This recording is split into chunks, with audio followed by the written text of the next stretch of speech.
Bom, gente, a gente está aqui com mais um podcast do projeto São Monstros que Viemos Interrogar. É um bate-papo sobre o que nos atravessou no texto da Sarah Kane, sobre as nossas trajetórias de vida, nossas trajetórias como artistas, como sujeitos. Se for possível, está trazendo algum atravessamento do texto da Sarah Kane, ok. Se não for possível também, a gente vai conversar sobre as nossas trajetórias. O objeto desse podcast é as nossas trajetórias, é o nosso pensamento, é a nossa, como vai fluir aqui nosso bate-papo. Então, eu queria começar com vocês se apresentando. Sejam bem-vindas, bem-vindos, bem-vindes. Obrigada. É um prazer estar aqui com você. Eu sou a Nieve Matos, eu coordeno o coletivo Elas Tramam, aqui de Vitória do Espírito Santo, desde 2017. É um coletivo que inicialmente começou com 15 mulheres e hoje a gente está com uma média de 40 identidades femininas, porque também estamos com um núcleo LGBTQI+.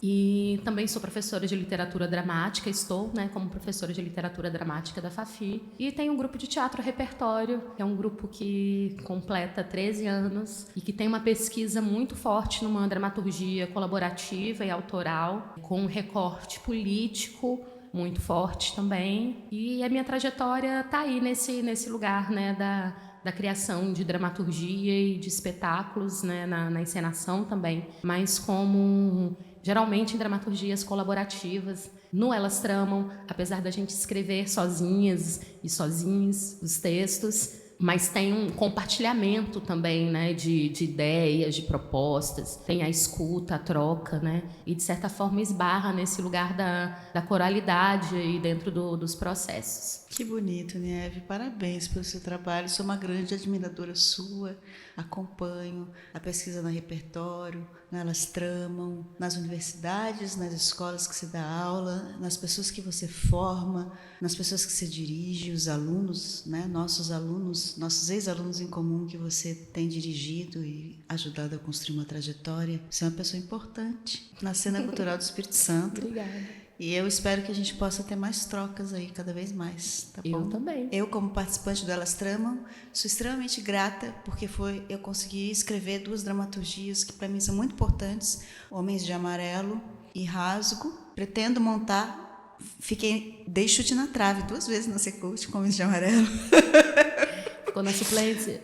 Mas uma hora eu monto, e agora eu estou começando a trabalhar a questão da inclusão, que eu estou vendo o pai como um cego e a filha como uma cega. Estou querendo trazer meus meninos do Cena Diversa para dentro do Homens de Amarelo, fazendo essa interação. Então, assim, a vida é longa, estamos na mesma cena, ajudando a construir essa cena cultural. Parabéns, Ni. Te agradeço, sou extremamente grata a você. Ai, obrigada. Eu também sou grata a cada um que está com a gente nesse projeto. E esse ser maravilhoso na minha frente. Fale.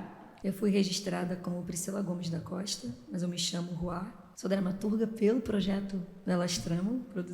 Publiquei 2 dramaturgias. Uma foi produzida em Ouro Preto, uma aluna da UFOP pegou trechos e produziu lá no Teatro Casa da Ópera, O teatro mais antigo em funcionamento na América Latina. Isso. Olha, que legal, cara. E foi doido demais. Quero conhecer. Que encenado, bonito. Produzido por outra pessoa que enxergou, interpretou de uma maneira e criou um universo próprio para ele. Foi insano, foi muito bom. Encontrou um outro lugar para o seu texto, né? Exato. Eu sou teóloga queer, não sou religiosa, mas tenho trilhado um caminho de espiritualidade muito confuso, complexo, horripilante, complicado, tenso. Sara tá certa, foda-se Deus. Mas te amo, Deus também, não sei quem você é. Já desabrochou tudo, né? E é isso, e performer, E muito forte, inclusive, a sua relação com a cena, porque Sim. você literalmente se desnuda. Como que é isso? Me conta. Mas se não for para ser assim, vai ser bom. Nossa, é assustador de forte, né? Essa presença do corpo é tão forte, né? Sim. Mas eu vim aprendendo com o tempo, porque no começo, a Nieve sabe, eram muitos objetos em cena. Bíblia, pênis, correntes, Eu cocô. lembro. A última performance Eu que lembro. eu fiz, era só eu e o texto. E eu achei que foi magnífico. Olha. Aí sim eu vi o corpo em desenvolvimento. Vai deslocando, né? O processo da gente. Falou isso, eu achei, não, uma nova experiência, novas camadas Só o texto agora e o corpo, sem os objetos. É lindo. Teatro é lindo.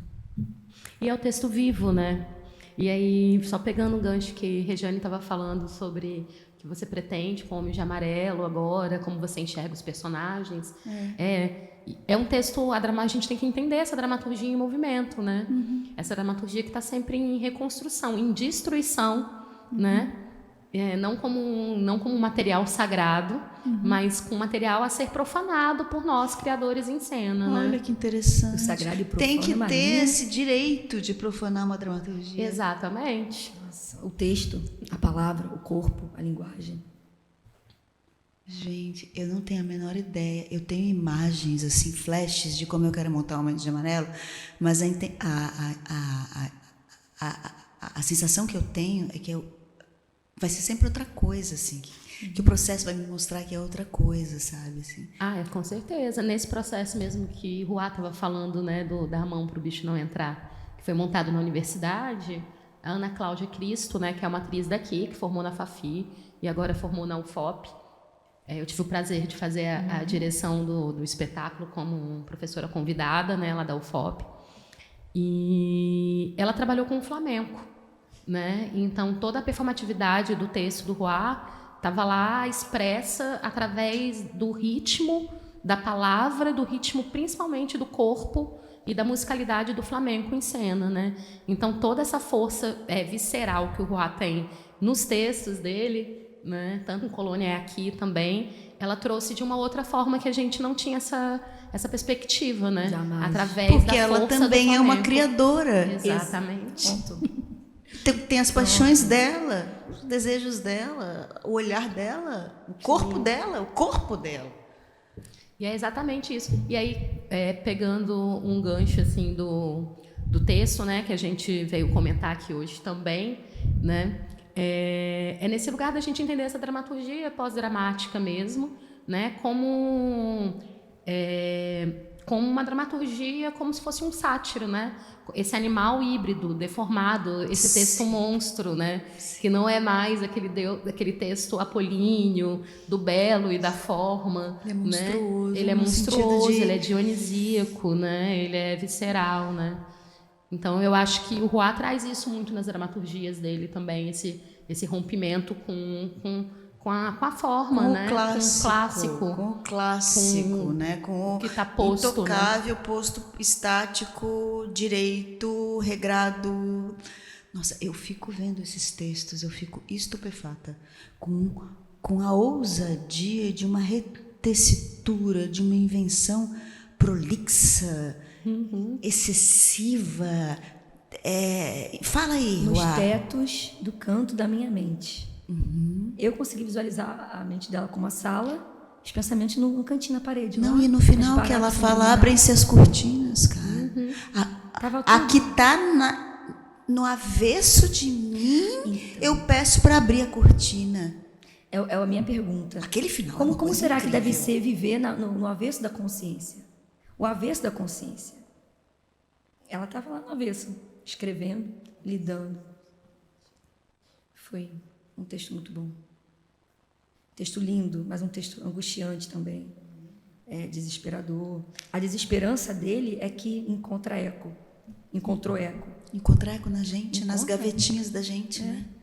As gavetinhas dela encontram as gavetinhas da gente. A escuridão, esse labirinto, sabe? Genial. E ela é vítima de um hospital, né, gente? Ela é vítima de um sistema.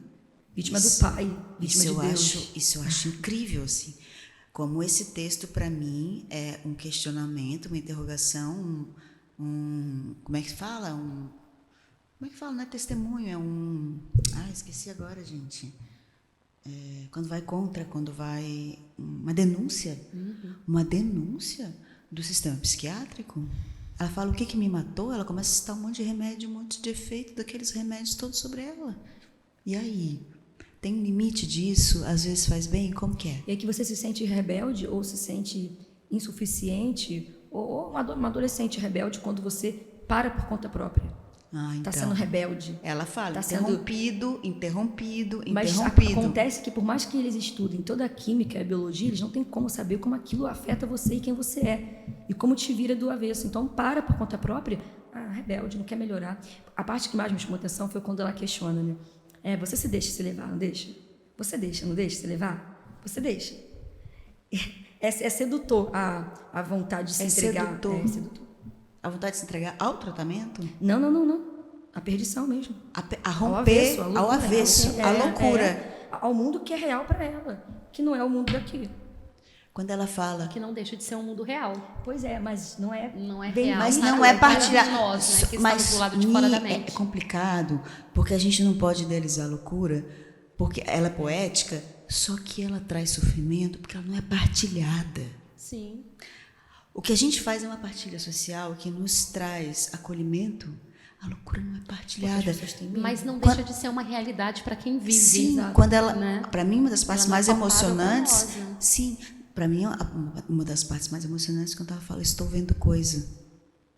Eu estou vendo coisa. Porque eu vi de perto pessoas vendo coisa. Eu sempre me assustei demais com esse estado. E acho que quando eu era criança eu queria ver coisa também, sabe? Assim, tem uma certa paixão por... Mas não dá para idealizar, porque causa dor, cara. Não dá para romantizar, Não né? dá para romantizar, porque causa sofrimento, cara. E aí como se trata? Como se trata? É remédio, não é? É o acolhimento, é a compreensão, é o lidar como, é dar limite, como se trata? É o desejo da própria pessoa, é o enlaçamento no tratamento, que tipo de tratamento? Perguntas sem respostas. Muitas respostas, nenhuma Não, carinha. porque ela se matou, cara. Sim. Ela deu o testemunho dela ali na carne, no ato. Ela escreveu o texto e se matou. É muito forte isso. Cara, e tem uma consciência ali, né? Eu acho brilhante como ela tece esse raciocínio que fala assim, vai.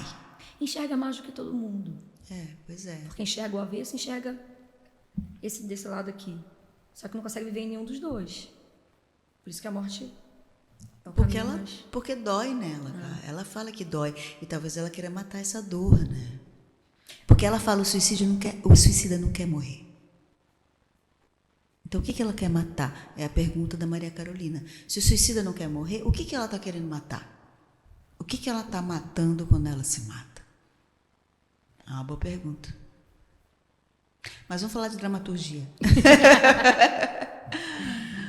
É mais fácil falar de dramaturgia do que loucura. Não, com certeza. Né? E aí pensando assim nessa dramaturgia, né, que é esse bilhete de suicídio, É um bilhete. né? É uma carta. É uma carta. É para quem? É para o espectador? É para um tá leitor? interessado a quem? Né? Tá interessado a quem? Tá interessado essas pessoas que ela enxerga, né? Quem são essas pessoas e tem que um ela amor enxerga, ali, né? Que ela fala, né? Cortem meu braço, levem não sei o quê, mas não me tirem o meu amor. Né? Tem uma paixão ali rondando. Né? Por que você me fez sentir isso? Eu não acredito, ela fala. Ela culpa a Deus por fazê-la se apaixonar por alguém que não existe. Exato. Tem um amor ali. O que ela quis dizer com esse não existe pode ser literal, realmente pode ser alguém da fantasia dela, das alucinações, pode ser alguém que não existe pro afeto dela, porque ela fala depois, você não me ama como eu te amo. Como você pode não sentir o que eu sinto por você? Nossa. E aí a gente se identifica. E aí a gente se identifica total, né? Quem não viveu uma paixão mal sucedida, né? Como é que fala? Não correspondida, cara. Totalmente idealizada. Totalmente idealizada, cara. Nada a ver, tipo assim, cara, se toca, mas não, né? Tá lá o sentimento presente. Que, independente de qualquer coisa, ela volta no assunto, no âmago, que é Deus. Eu não estou falando isso porque ela sou fala, teóloga, mas e quero falar disso, mas é porque ela atinge com tanta força, com tanta violência, porque é um fator que perturba.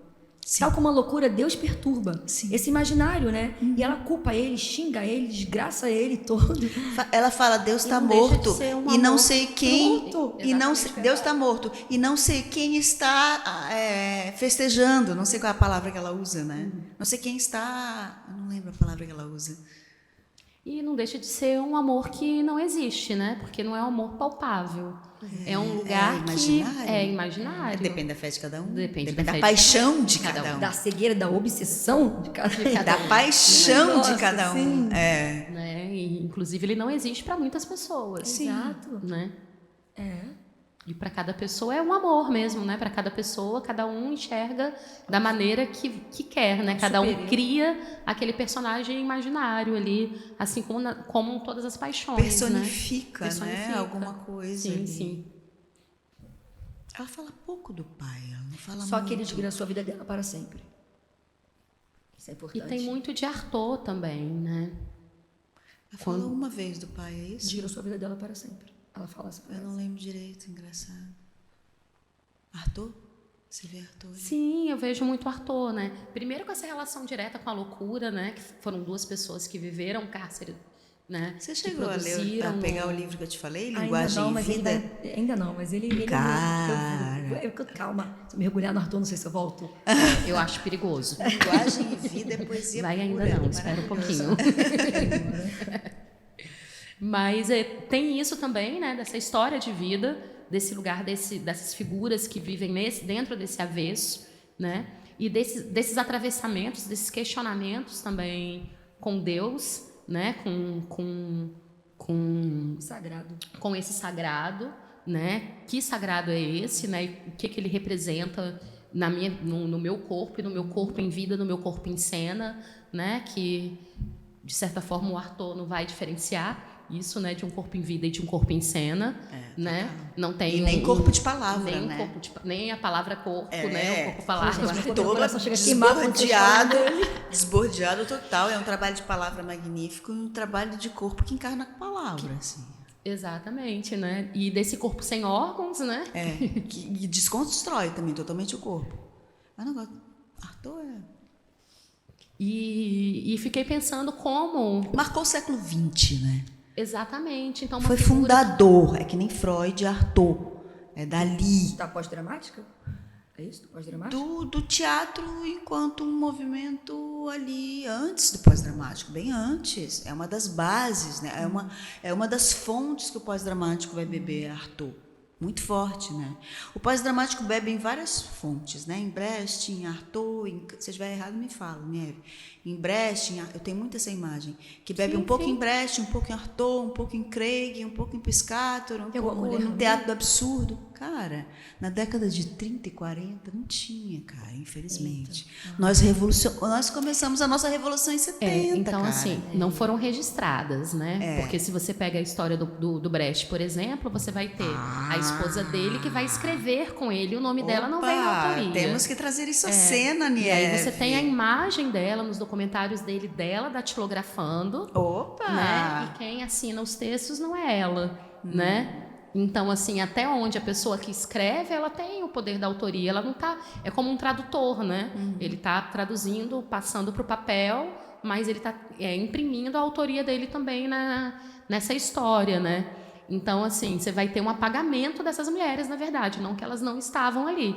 É que não se considerava importante o registro dessas mulheres nessa produção. Teria que né? recontar a história. Exatamente. Por isso eu tenho orgulho de fazer E aí parte do você Elas vai- Tramam, É, que nasceu de uma revolta. de uma revolta, o Elas Tramam nasce de uma revolta, né? Total. E é colocar o nosso nome na história. E hoje a gente pode ter certeza que a gente colocou, né? Mesmo, hoje eu falo isso sem pudor. Porque se a gente pega o cenário do Espírito Santo há 4 anos atrás, éramos 4 mulheres produzindo dramaturgia, né? De verdade, assim, na prática, né? Não como exercício de gabinete, né? Vivendo a dramaturgia.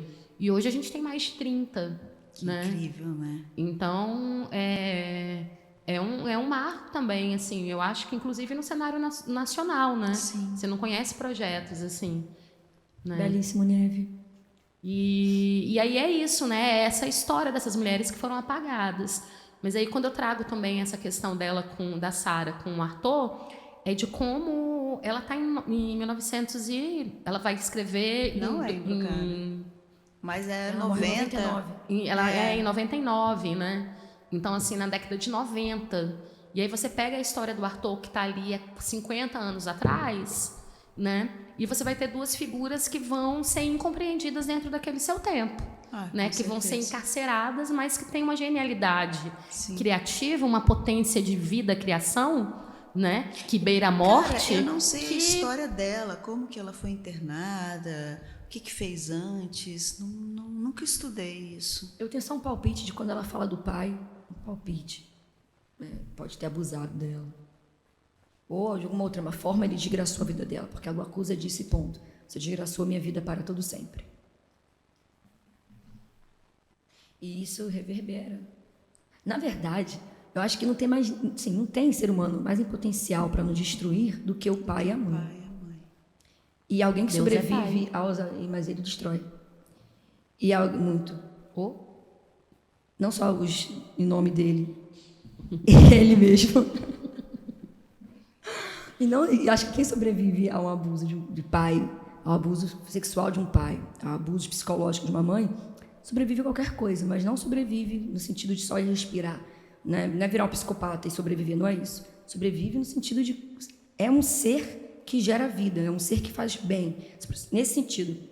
Essa pessoa, ela nada mais aniquila ela, porque o ser dela já foi desconjuntado, aniquilado e se refez. É um poder muito grande. Nem todo mundo vai conseguir lutar essa luta. Sara teve todos os motivos, lutou muito, mas não cabia mais nesse mundo e preferiu dar a ela o descanso que ela merecia. Assim que eu consigo interpretar. Eu interpreto o ato do suicídio como uma mensagem. Uma carta mesmo. Algo endereçado a quem fica. Tem uma frase dela bonita que ela fala: eu escrevo por todos os que já se foram, não é? Aos não nascidos. É, algo assim.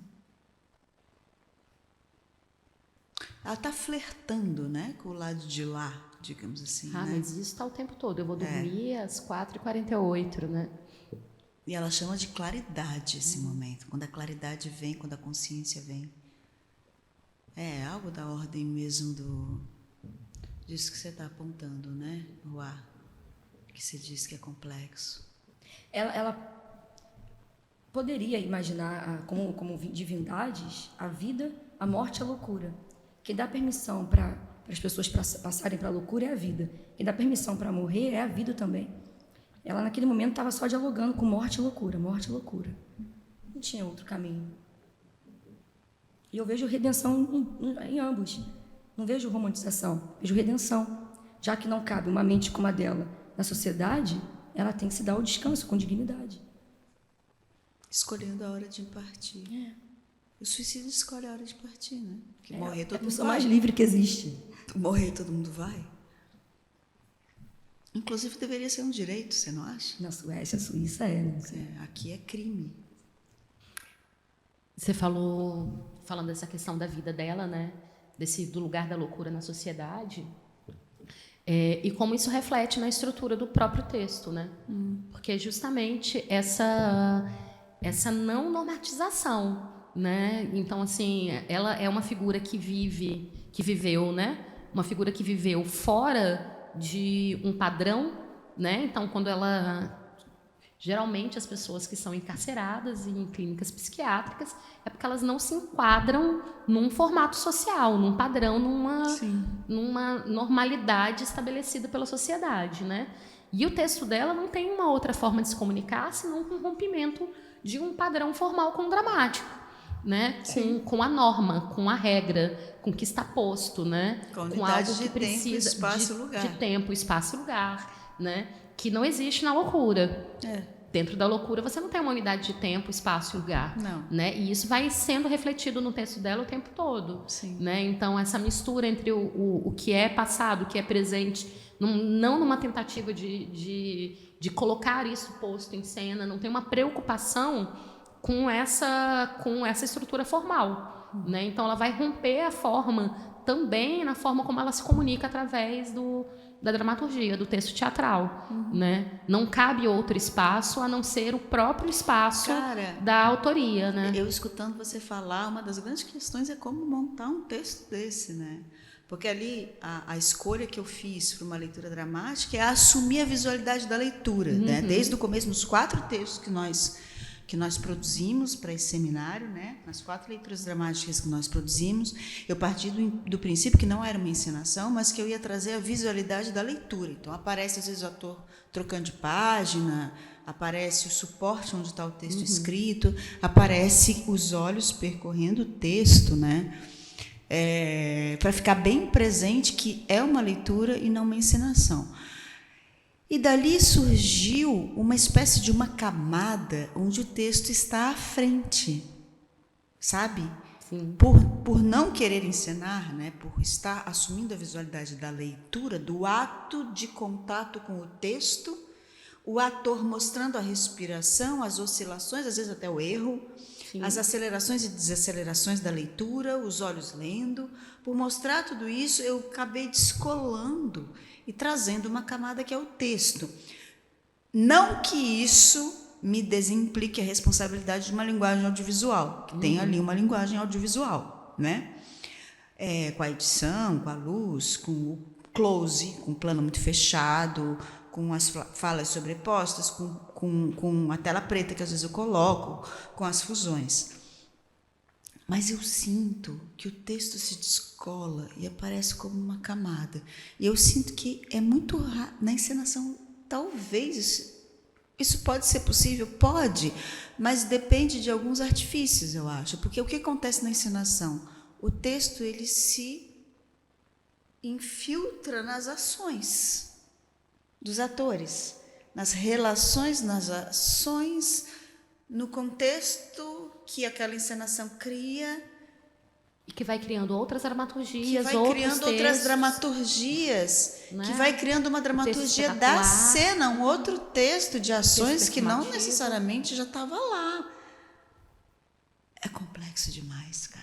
Como montar um texto desse é uma questão complexa demais. Sim, eu vi uma montagem uma vez, não nesse texto, mas do outro texto que vocês, eu acho que foi do podcast passado, da solidão nos campos de algodão. Sim. É isso mesmo o título? Estou errando alguma palavra? É esse título, do contexto. Eu assisti no Festival de Teatro aqui de Vitória e era uma grande plataforma, enorme, uma grande gangorra, que devia ter pelo menos uns 10 metros, era num galpão.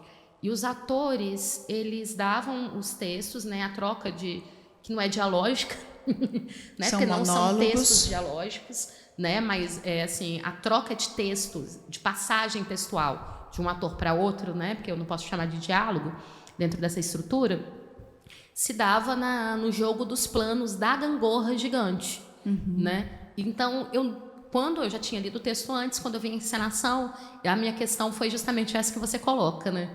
Como você dá vida, né? Dá vida no sentido de uma vida de cena, né?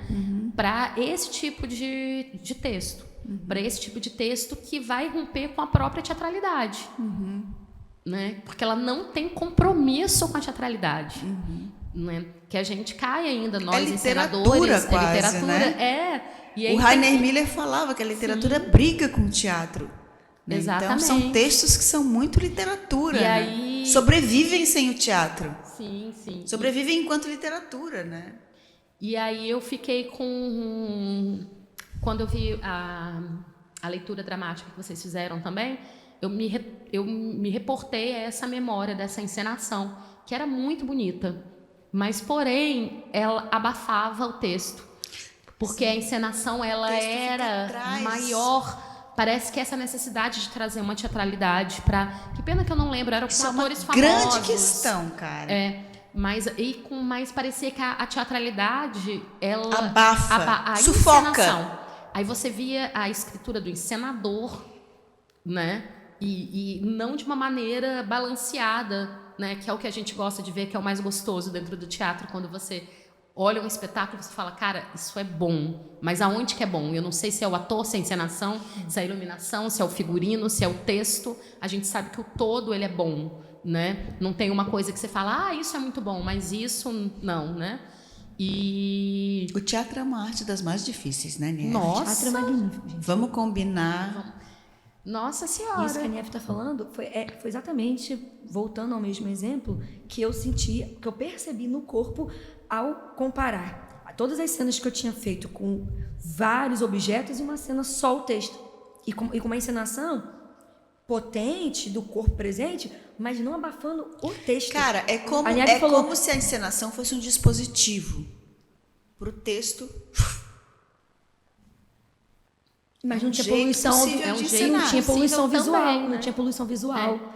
Era ouvir e ver só ali o E corpo. tem muito a ver com a escuta. Pois é. Então é riquíssimo. E o texto Tem da muito a ver Sara com o é dispositivo isso. que se estabelece e a escuta. O texto da Sara é isso. E a Mas é leitura o que dos você atores. faz com a dramaturgia do corpo? Aonde que entra isso? Anula? É um outro sistema de valores? Não precisa. Eu acho que as tem possibilidades eliminar elas um são. pra... Eu Pois acho é, que não sei, Eu acho que são não, questões. né? Aí a gente cai na Bem, questão. acho que não. Entendo. Aí a gente vai cair a gente cai no lugar da criação, né? Que é Como que você de como você, amarra as quando coisas. você amarra. E que vai ser uma escolha daqueles criadores naquele momento, e ponto. Sim. Nunca vai ter um certo ou um errado. Sim. Né? Até porque nesse tipo de dramaturgia não se busca o certo e o errado. Né? Porque ela já é uma dramaturgia de ruptura. Né? Então, de certa forma, dentro de uma... Se a gente for falar de uma estrutura dramática, né, do que a gente vê, inclusive dentro das aulas de dramaturgia, a gente sempre parte da forma, de explicar as possibilidades formais e estruturais de uma obra dramática, de um texto dramático, né? E ali ela já começa tirando seu chão. Né? Então, tipo, olha, isso aqui você não vai ter. A estrutura dramática, baby, você não tem. Então, o texto ali, e como esse texto trabalha também num fluxo de consciência, né? Que você acompanha o fluxo de consciência ali da autora, a sensação que eu tenho é que esse corpo, a possibilidade dele é uma possibilidade também performativa. Engraçado né? que você vê um corpo, eu só consigo ver uma mente. Eu não consigo ver corpo, só vejo mente. Vejo a mente como uma entidade forte, potente, presente. Eu achei legal a leitura dos atores, porque um ficou colado aqui, ó. Um colado com... Eu falei, que fantástico, porque parecia não, eram duas mentes, eram duas mentes. Aí duas consciências. Quando então, eu fiz a ligação com esse primeiro texto que eu estava massa. falando, era justamente por isso. Porque nessa encenação que eu assisti, eram dois atores também, só que como a preocupação da teatralidade era tão forte, parecia o tempo todo que era dialógico. Né? Que o diálogo era da Sara Kane ou do contexto? Do Campos de Algodão. Do Campos de Algodão. Mas da Sara Sara Kane, você já viu montado? Não, nunca vi. E aí, vendo essa dramaturgia, né, a leitura dramática que os meninos fizeram aí a Renzo dentro Fagner. do projeto, né? Com a Renzo e com o Fagner, eu via uma única pessoa. Só que duas vozes. Tipo, siameses, foi muito irado. Então, assim, juntinhos esse ser, né, que não sei se é um apaixonante, personagem, se é o que é, né? Porque também não tem essa característica do personagem, né? Então, assim, não tem às um vezes, personagem. você não sabe. É porque o autor e o personagem ali, ele é a mesma pessoa, né? Mas você consegue ver essa oscilação, a escolha também dessa definição de quem fala o quê e como fala o quê, aonde que isso é simultâneo, né? É sobreposto, é polifônico. Ele vai trazendo a confusão mental e ali você da vê a autora. possibilidade do diálogo, Sim. né? Porque o que o Fagner fala influencia a resposta de Renza. Você Só que vê de um jeito que tem não fica parecendo Que não é dialógico. Pois é, Foi que feito de um doido jeito que, isso, sim, né? Uma pessoa só com duas vozes, duas cabeças. É uma pessoa só com duas vozes Eu e gostei que demais, viu? uma causa atravessamento na outra, Isso porque foi conforme muito ele bom. falava, ela reagia. Aí é um personagem polifônico, né? É um personagem polifônico. Que massa! E esse jogo com ritmo, né, que ela traz, que também é muito interessante E dentro que da a leitura Renzinha dramática. fez muito bem, Sim, né? Porque ela acelerava sim. e de repente ela dava uma parada. Ia de novo, ela... E ele acompanhando com a cabeça colada. E também, Você sentia a respiração, né? e também na construção do próprio ritmo da palavra. Sim. Né? Porque... E de como a palavra atravessa o corpo. Exatamente, porque mesmo dentro dessa Imobilidade loucura, também, né? Para nós né, que temos o laudo de pessoas normais, Equivocadamente, porque não observaram direito. Eu não tenho, então tá tudo certo. Estou no meu lugar, me achei no mundo. Eu bem aqui, nessa casa, como dizia Guimarães, né, nessa casa ninguém é louco, ou então todos, né? Aqui Pronto, a gente tá aqui, no ou então caldeirão todos. aqui. Nós três aqui, né? Até me perdi do que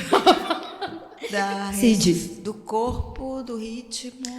porque a construção dela, das palavras, né? Então, assim, tem uma construção ali que ela é pensada, que é uma construção poética mesmo, assim, da estrutura. Em alguns momentos, ela brinca com essa estrutura da própria escrita literária, né?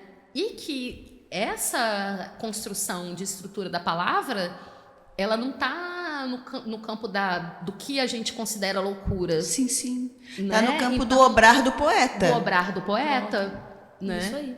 Foi como ela recebeu, foi como saiu dela, foi como ela sentiu. As palavras todas, às vezes, desconectadas, os números, as contagens dos números. Que coisa maravilhosa que é aquela, gente. Não, e o explode, corta, pisca. Que fica durante um tempo. Muito tempo, volta, insiste. Não cansa. Não cansa. Não cansa. Que tem muito do pensamento, né? Da obsessão, do pensamento obsessivo, né? Do pensamento obsessivo. Fica naquilo, volta. E volta, você quer fugir daquilo e aquilo volta, vai, né? Volta, e aquilo volta. E como é que foge daquilo para vir outra coisa? Não foge. Ele vai onde você tá. Ele tá em você, é você. A construção belíssima que ela faz. Será que ela tem consciência? Tem, né? Ela é uma dramaturga. Ela tem outros textos também, não tem só esse, né? Ela vivia de teatro. Mas tem consciência do que ela faz, cara. Mas eu acho que ali é um derramar definitivo, assim. Claro, eu também penso que ela tinha consciência. Mas, ao mesmo tempo, a consciência dela era aquilo ali. Era daquele jeito. Por isso era tão difícil estar aqui no nosso mundo perfeito de consciência. Parece. Não é. Isso é muito bem sublimado. Dela não tinha mais sublimação nenhuma. A pulsão de morte gritou ali, ó, já era gritou, os poros dela. É. E é criativo também. A sublimação é criativa. As pessoas não gostam da pulsão de morte, não sei porquê. Talvez porque destrua. Traga algumas destruições. E vida também. E vida também. Isso. Mas é porque na vida a gente está planejando a forma o tempo todo. Condicionamento. A gente está A arte veio para acabar com isso, a arte veio para romper isso. Né? Por isso então, criando rotinas, criando estruturas sociais, em que a gente vai sempre dentro nomeando. A pulsão de morte bagunça isso tudo. Nossa. Bagunça total, cara. Você, mas como? Aonde tu que? E falar, no fim das contas, é a única potência real que você tem de vida. Né? O único domínio que você pode ter real sobre a sua vida é romper com ela. Porque em nenhum outro campo a gente tem um domínio total da nossa vida. A nossa busca está o tempo todo em encaixar. De fazer esse ato, né? De fazer esse ato, de ter o domínio, mas a gente nunca alcança. Jamais. A gente jamais vai alcançar, sabe? Doideira. A outra pensando nisso agora, né? Eu falei, caraca, doideira. Calma aí, acabei de pensar. Deixa eu pensar sobre o que eu tô pensando. Agora eu me confundi legal, hein? Eu não vou dormir, vou ficar a semana inteira pensando nesse negócio que a Nieve falou, hein? Entendi, mas é verdade. Oh, meu Deus do céu. Mas E esse medo da destruição, da aniquilação, é também por conta dos mitos. Há o Deus bonzinho, há o Deus destruidor, há o Thanos e há os heróis bonzinhos. O Thanos é muita viagem, mas eles estão certos. O que o Thanos queria, na verdade, era uma destruição para um renascimento. Sim. Tem que aniquilar, tem que acabar. Se tudo que existe na natureza, que é uma sementinha, que nasce uma árvore, a gente come, se isso é amor, se isso é amor, a morte é a renovação desse amor. Fugir da pulsão de morte, sublimar ela, pior, os demônios ficam, é um termo religioso, as pulsões ficam sufocadas ali dentro, nossa. Aí temos uma sociedade dita normal, doente. Gera o câncer. Não, e que espera morrer para viver a felicidade pós-morte, né? Se houver, porque não acredita. E porque aí é a justamente crença. É isso, porque em várias crenças. Foi vendido uma eternidade para roubar a vida. Para roubar a vida, exatamente. Não tem sentido. Então, Se Deus existe, ele é na realidade, ele é no dia. Se Deus existe, Se existe um ser, ele é no dia a dia, na realidade, na miséria, na alegria, na tristeza, na morte, ali no dia a dia. Na mãe solo, ele é no arco-íris e na tempestade. Agora, vende uma eternidade para roubar a vida. Com remédio. Um remédio para isso, remédio para aquilo outro, remédio para aquilo outro. Não é? Abafa tudo. A gente não tomou os nossos hoje. Lítio. 1.200 mg. Saraquene. Risperidona, não vou falar todos. Eu nunca tomei esses remédios pesados assim. Olha, quer um pouquinho? Tem um monte. Prefiro uísque. Tem uma hora que ela também. fala, né? Cabernet, não sei o quê. Acordou com uma poça de vômito com as moscas. Acho nossa. ótimo aqui. Faltou só ela saber o Zebu. Ela é ótima. Ela é excelente. Vou estudar mais um pouco sobre ela, outros textos. Eu fiquei também super Fiquei curiosa curiosa. pra saber mais. Comecei a ler comecei a ler algumas coisas. Eu e o Ruá, a gente estava discutindo essa semana antes de sentar aqui para conversar com vocês, né?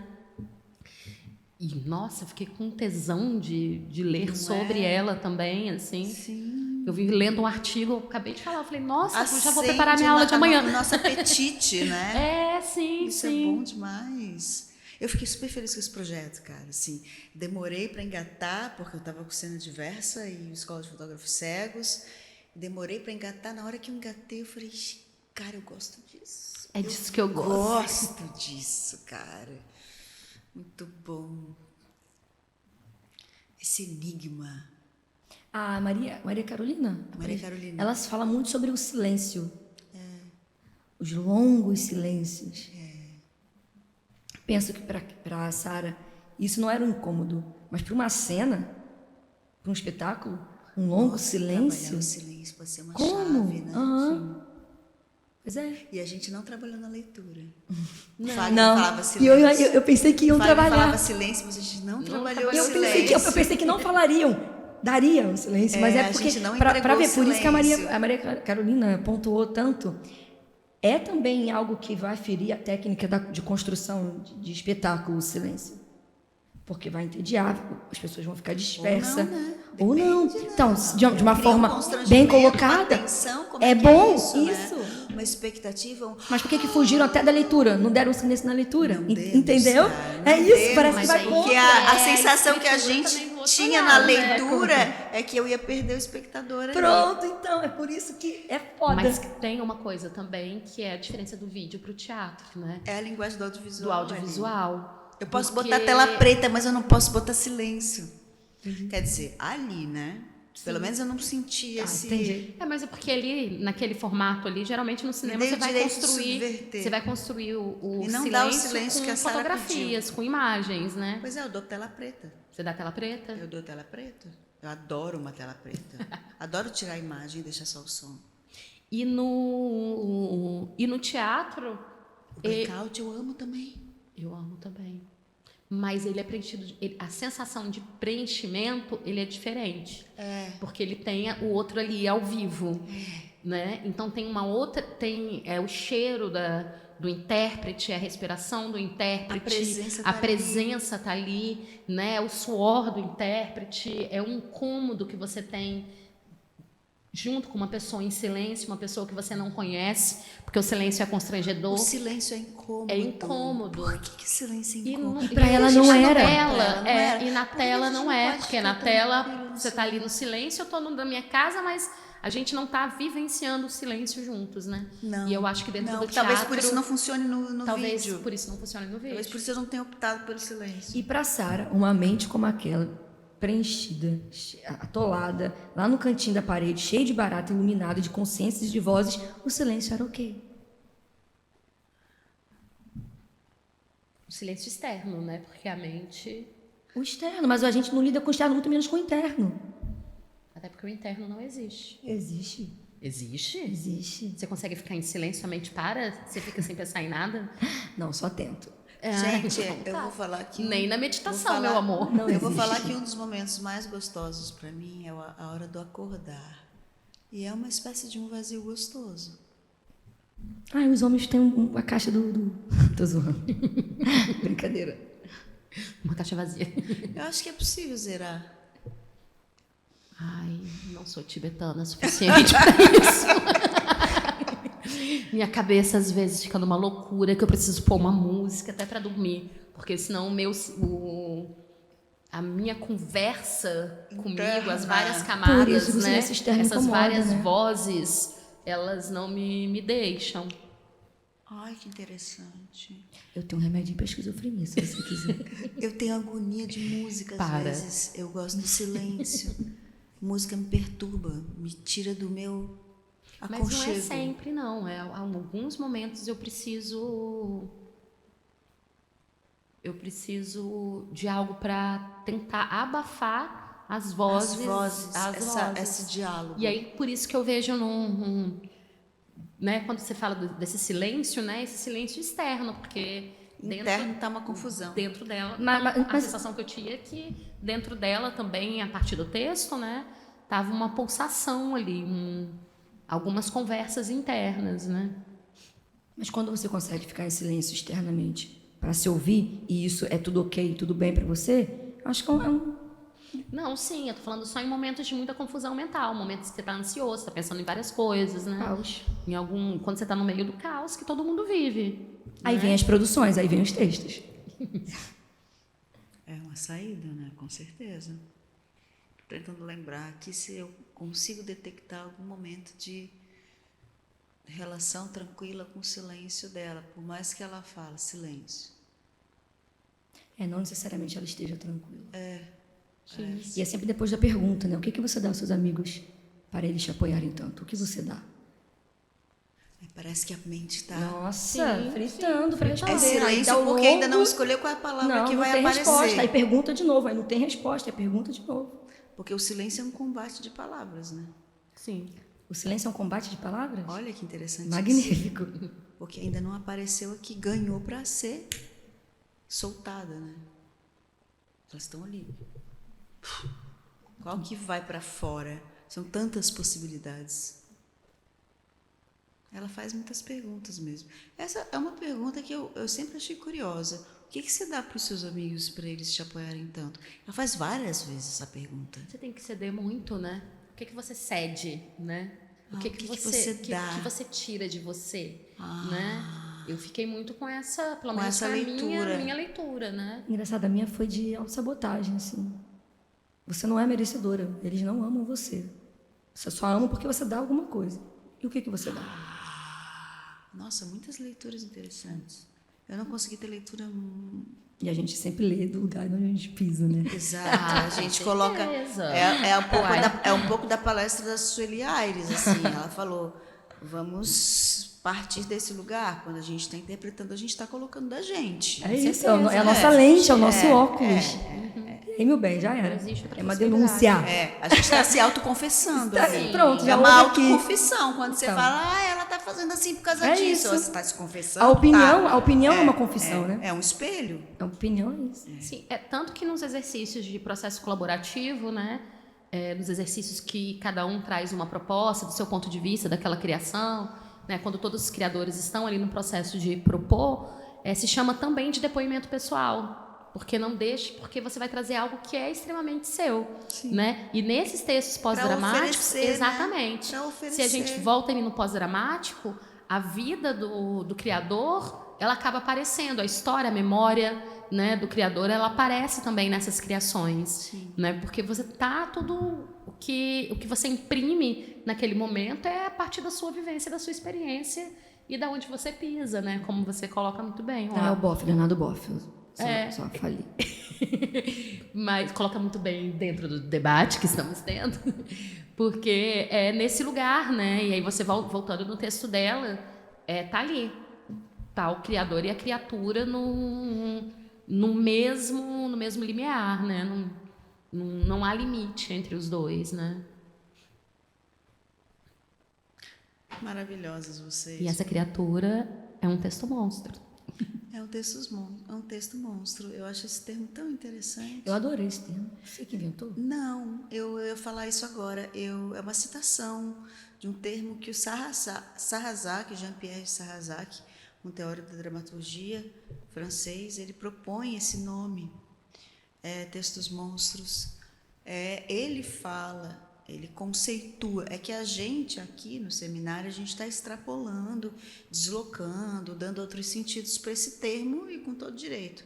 Mas é interessante citar a fonte, né? Que ele coloca textos monstros para textos híbridos, quando misturam o épico e o dramático. Só isso. Para ele, o monstro é um hibridismo entre épico e dramático. Só isso, muito simples assim. Mas tem uma referência a Nietzsche também, não tem? No Nascimento da Tragédia? Não sei. Porque o Nietzsche fala que, que Aristóteles, né, quando ele vai buscar a forma dentro do trágico, ele fala do belo animal, né, que a tragédia é um belo animal. Porque ele é bonito em todas as suas formas. Cada pedaço dele se enquadra dentro de uma beleza única.